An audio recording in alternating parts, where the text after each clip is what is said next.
Hello everyone, a little live rendition there of the theme song to start today. And what we'll be thinking about this week is geometry, new unit. We've been talking obviously about shapes in terms of their three-dimensional capacity, and when we were talking about volume, and we're talking about shapes in terms of their two-dimensional capacity in terms of area.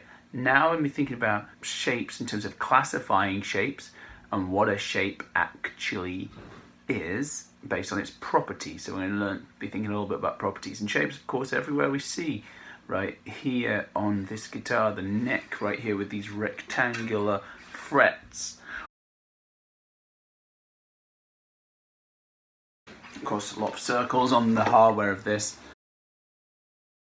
Now, what we're going to talk about today, though, is some of those terms for properties that we need to know, and this should all be reviewed today. First up, we have array. Array is kind of just a line. If I have two lines that cross over, I now have intersecting lines. So one line is array. Here I've got intersecting lines.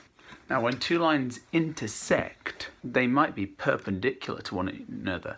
That means that they're at a right angle. I'm saying that this is a right angle, 90 degrees, right there, that corner.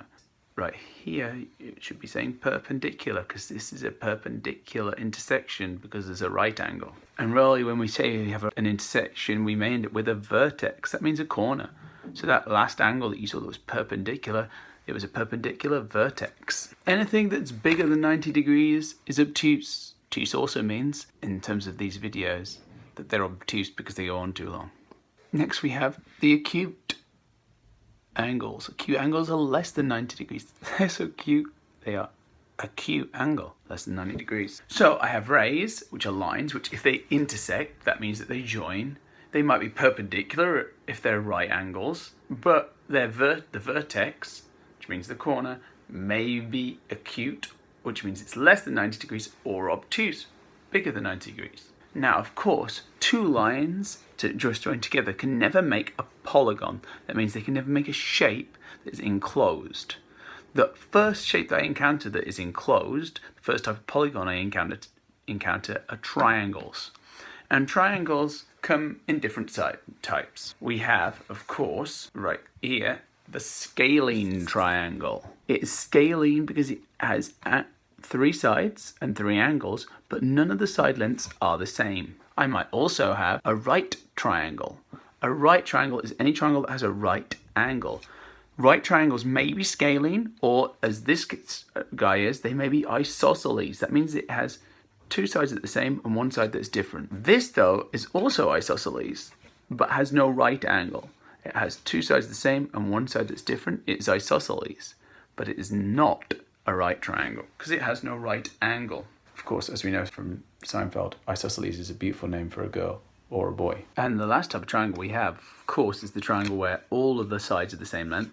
All the angles will also be the same length. This is called an equilateral triangle because everything is equal. It's an equilateral triangle. So I can have rays, and if the rays never join, that means if they go along like this, they are parallel. They're never going to meet their train tracks. The parallel train tracks are going to continue to go along forever and ever. Now this could become part of a polygon if there's a joining part here and here.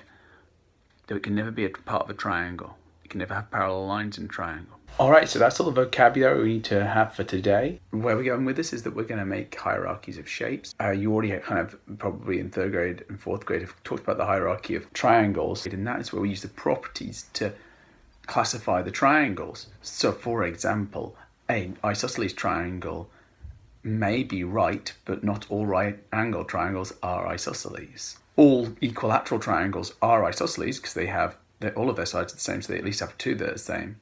But not all isosceles triangles are equilateral. Remember this kind of going? If we write down all the properties that we talked about earlier in this video, you should be able to do that type of thinking. Next thing for us to think about is our hierarchy of quadrilaterals, and we'll come back to the bunker and do that later in the week. All right, enjoy.